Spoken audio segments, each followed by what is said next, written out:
So I was recently watching the Joe Rogan podcast, and he had Pat David on, who you guys might actually be aware of. He's a pretty popular figure in the basically the whole world of economics and also business and even stocks.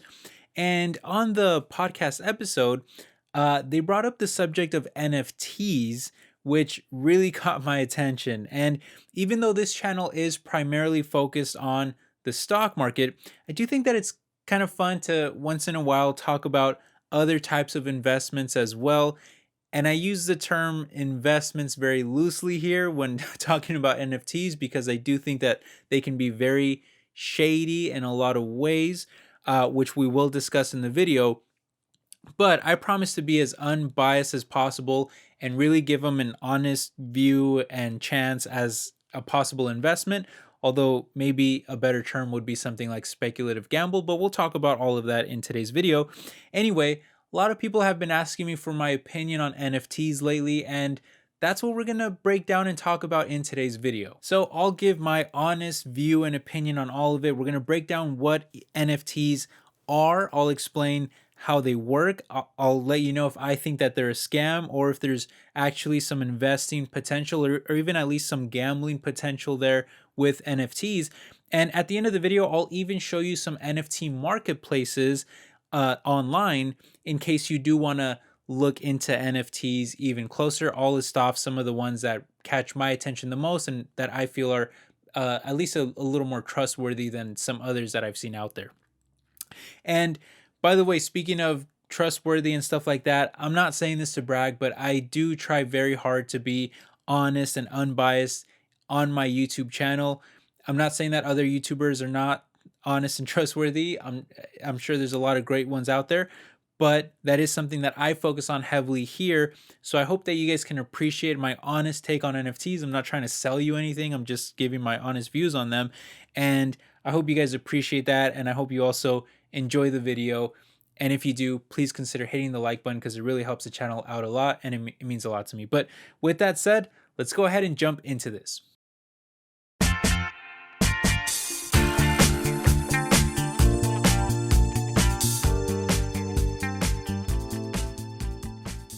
What's up, everyone? My name is Ale. Welcome back to my world of stocks. Okay, let's go ahead and start by I'll explain what NFTs actually are and I'll give my opinion on them and we'll just kind of go from there with the video. Now, by the way, if you guys want to see that Joe Rogan episode, it was number 1711, and it's been getting a lot of attention by the media because during the episode, Pat David started asking Joe about NFTs and if he knew anything about them. And Joe really knew nothing about NFTs, and his initial reaction was to call them a crypto hustle. And he was very skeptical of them, at least at first, because later on, in the episode, he did kind of open up to the idea a little bit more. But overall, he was still very skeptical of them. And he did actually tell Pat though that he owns cryptocurrencies himself. So it was interesting. He called it a crypto hustle, but he actually owns cryptocurrencies. And then even Jamie, who is sort of the producer of the show, he even alluded to himself owning some NFTs, which I thought was really interesting. But overall, it was just a very entertaining exchange between all of them as they tried to explain what NFTs even are, and Joe was just kind of really confused about them. But good reason for that, because NFTs can be very confusing. They're pretty tricky and they're a complex thing. But essentially they vary by different types, and I often hear people make blanket statements about NFTs, which I know I'm going to do in this video because it's kind of hard to break down all the different ways that NFTs could work. But in the kind of general sense, I'll just try to kind of break them down a little bit for you guys. And first off, I'll just mention here that the acronym NFT stands for non-fungible token.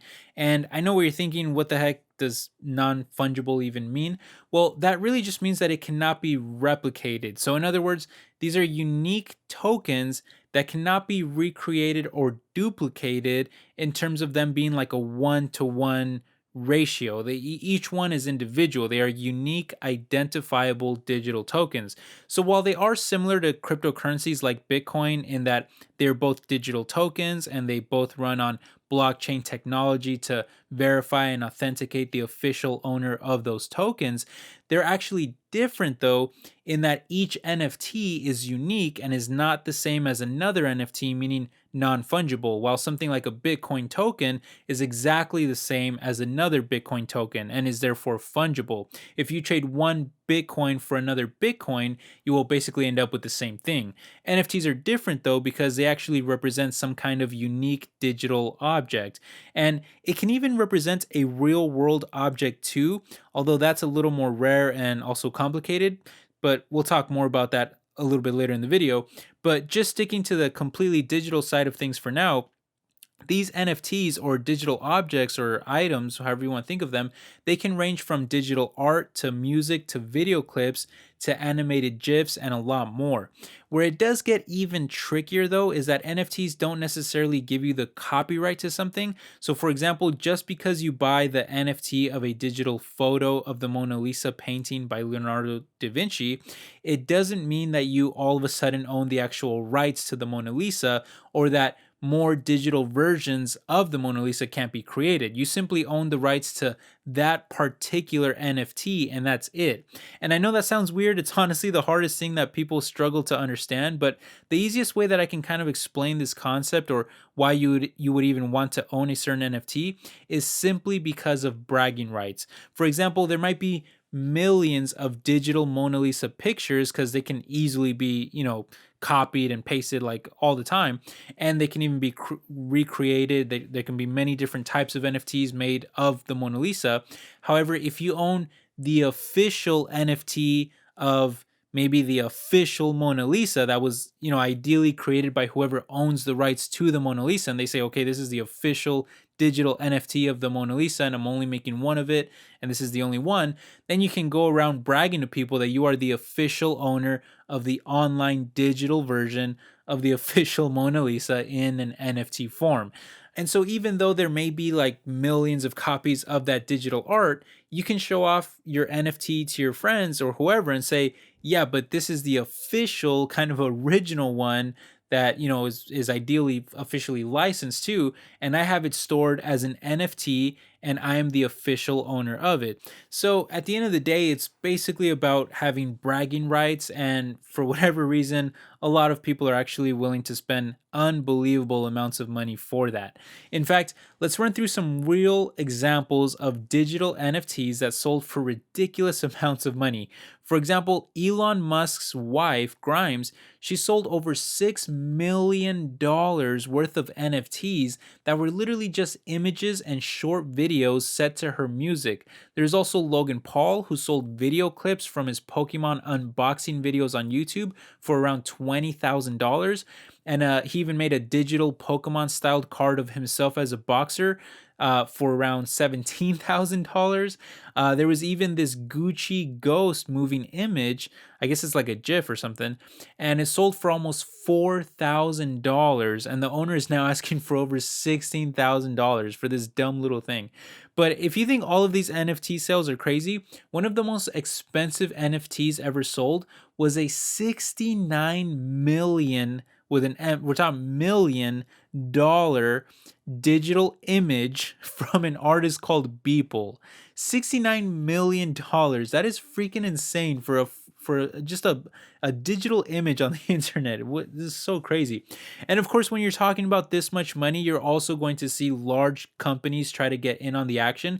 So now you even have brands like Marvel and DC selling both NFT comic books and images and even digital figures of various characters, some going for literally hundreds or even thousands of dollars. You have other brands like Ghostbusters, James Bond, Back to the Future, and more from giant corporations like Disney and Universal. You even have the major sports leagues like the NBA, for example, who sells video clips of famous basketball moments, some of which sell for as little as $10, while others go for literally $1 million, which is just unbelievable to me. And with all of that money being made, the speculation is that eventually we'll see every major entertainment company and brand get into NFTs and keep trying to rake in the millions, if not billions of dollars that we give them. And so just looking at the purely digital side of NFTs, I'm not talking about physical real world objects being represented by NFTs. We're going to talk about that in just a second. And I think that's different. I think there is actually opportunity there for a lot of stuff, for functionality and usability. There's a lot of different things that could be done with that. But just looking at the purely digital NFTs, I can't help but feel like this is a giant scam for some of the richest people out there and celebrities and corporations to make even more money off of us by virtually doing almost nothing. I mean, it takes like no effort to just make some little image NFT, some dumb little image, and then sell it for thousands of dollars, maybe even millions.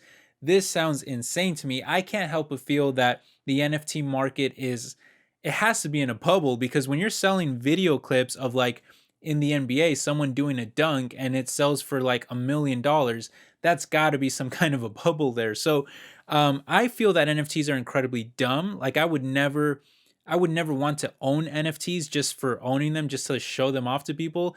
I think it's incredibly dumb. You can show images to anyone at any time, and and then you say to them, well, but I'm the actual owner of that image. That sounds so dumb to me. Now, having said that, it doesn't mean that we couldn't make money off of NFTs still. And in a lot of ways, it's not that different in terms of a concept from something like stocks. I mean, when you look at stocks, the people that make the most money off of stocks are still the richest, hedge funds and corporations and stuff like that. I mean, the richest people are the ones that get even richer from stocks. And then us smaller people, us retail investors or peasants or whatever you want to think of us, we still make money. We can still make money off of stocks, but in a smaller amount. We have limited budgets, and we buy some stocks, and we hope that those stocks will be worth more money in the future. And at the end of the day, stocks are worth what we say they're worth, what we're willing to pay for them. And it's kind of the same thing with NFTs and even cryptocurrencies. They're worth what we say they're worth. And so if there's demand, you could still buy an NFT within your budget, and then hope that the demand is still there in the future and that it ideally goes up, and you can flip that NFT and sell it for more in the future. So there's two ways you could look at this. From the functionality kind of perspective, I think they're incredibly dumb. There's no real function from NFTs.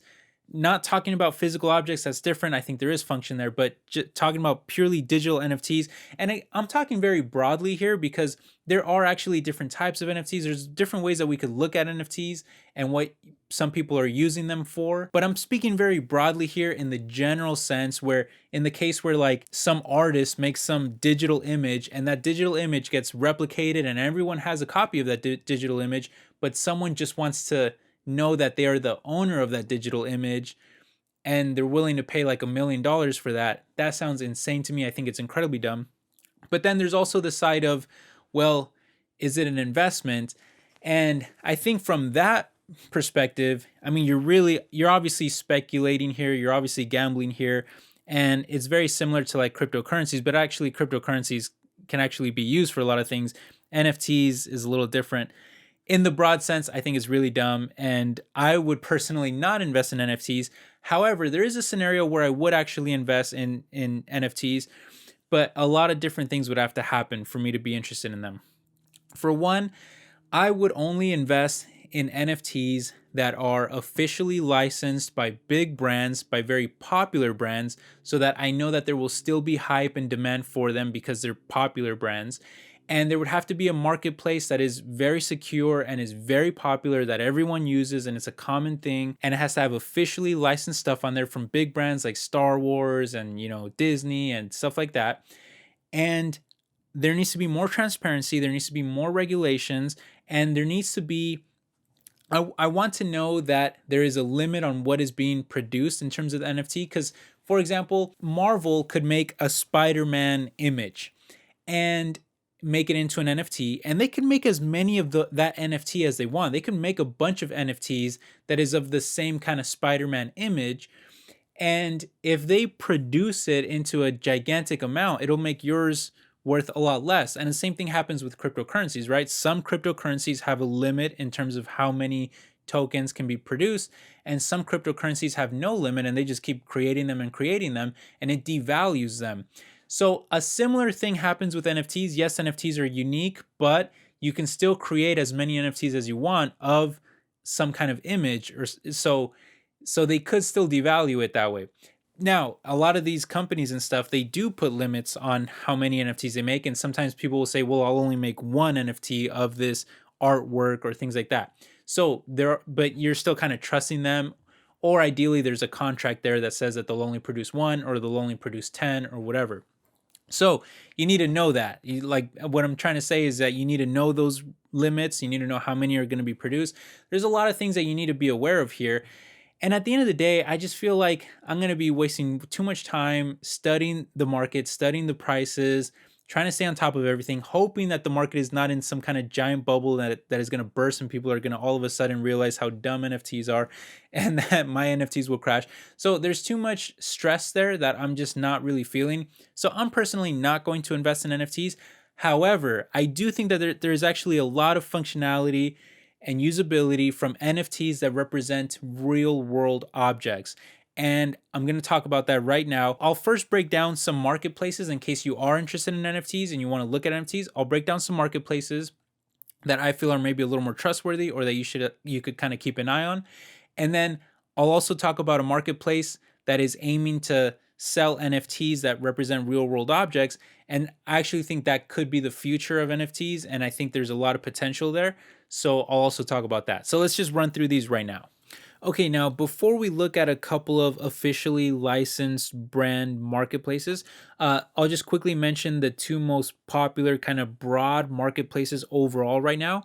And those really seem to be OpenSea and Rarible. Now, OpenSea was the very first NFT marketplace on Ethereum, and it is consistently ranked as the largest one in the entire world with over 4 million digital assets that include just about everything from music, art, photos, and videos to sports, to domain names, and even objects in video games. Personally, the site is just a little too overwhelming for me, and I think they could do a better job with the interface to kind of modernize it a bit. But that's usually the case with most NFT marketplaces as of right now. I will say though that Rarible is a bit newer and does feel a little more modernized, and that one also tends to rank as the second best market on most metrics, but it's also a bit too cumbersome for my liking, and I think that they could also make some improvements there as well. I will say though that the nice thing about Rarible is that it has some really high royalty rates. I believe it goes up to like 30%, which means that you can create an NFT there, and then whenever it sells and exchanges hands between owners for a certain price, you get to collect 30% on each of those transactions as the original creator of the NFT, which I think is pretty dope. Now, a lot of NFT platforms use cryptos or self created coins as the currency, but if you're looking for something that actually buys and sells using US dollars, then Nifty Gateway is a pretty reliable marketplace, which, by the way, is the same one that famous people like Grimes and Beeple have used in the past to sell their artwork for, millions of dollars. Now, it's more focused on art than anything else. So personally, it's not really all that appealing to me since I've never really been a big fan of art or anything from famous rich people. But again, it's just another option out there. And then I'll just finish up here by throwing in a few smaller ones that I think have a lot of potential since they have officially licensed NFTs from huge brands. And the first one is NBA Top Shot. This is literally operated by the NBA, so I would say that it's a bit more trustworthy in that sense than maybe some other shadier NFT marketplaces out there. And here you're getting officially licensed NFTs, which include various NBA moments and digital cards, which also tend to be sold in random packs, which is a highly addictive thing to do. So it does make sense that a large corporation would try to get people hooked on them by doing that. But then there's also Vive or Vivi, I'm not really sure how to pronounce it, but this one's kind of cool because it does have a modernized app where you can actually buy and sell NFTs from really popular brands like Marvel and DC. And here they sell comic books as well as action figures made into NFTs and a few other things. And then the last one that I do want to mention though is Digible, which to my knowledge, I don't think that they're fully up and running yet, but I kind of like their concept because they're planning to sell actual real world objects like physical Pokemon cards and stuff like that. And then they store that physical object for you in a secure and insured location. And then they just give you a digital NFT to represent it and to show that you have ownership of that real world physical object, which you can then withdraw whenever you want, or in the meantime, you can sell the digital NFT representing the real object. And it's just an easier way of buying and selling stuff without having to actually ship and store the physical objects, which tends to be a very expensive and labor intensive practice. And so again, that's actually where I do see the most potential in NFTs, is where an NFT can actually represent some real world object, and it makes it a lot easier and safer to invest in real tangible physical things without having to store them, take care of them. Like storing art, you have to be very careful. Like the temperature has to be right. You got to have it in the right place. You got to keep it secure. You want to make sure it doesn't get damaged. But also if you're constantly selling, and buying back and forth real world objects, well, you got to pay for shipping and you've got to handle all the logistics of it. Whereas with NFTs, it can be a streamlined process, happen all digitally, happen instantly. And as long as it's in some safe, warehouse or wherever where it's insured and they take good care of it, then that's a great option. So I think there's a ton of potential there. I think there's huge potential there. And I would keep an eye on that side of NFTs. And that's where I might actually, want to buy some physical objects and maybe use NFTs to represent them maybe in the future. But again, that's when the market matures more and I trust it more and there needs to be a lot of transparency. So this is all going to take a lot of time. I really don't think I'm going to own NFTs for probably many years, but once the market matures, then maybe I'll look a little bit closer at them. Anyway, that does it for today's video. Those are my thoughts on NFTs. I know I'm not the most optimistic person on NFTs. I don't really trust them that much, but those are my honest thoughts and views on it. Let me know what you guys think down below. I'd love to read your comments. Hope you enjoyed the video. I will catch you in the next one. Take care. Bye-bye.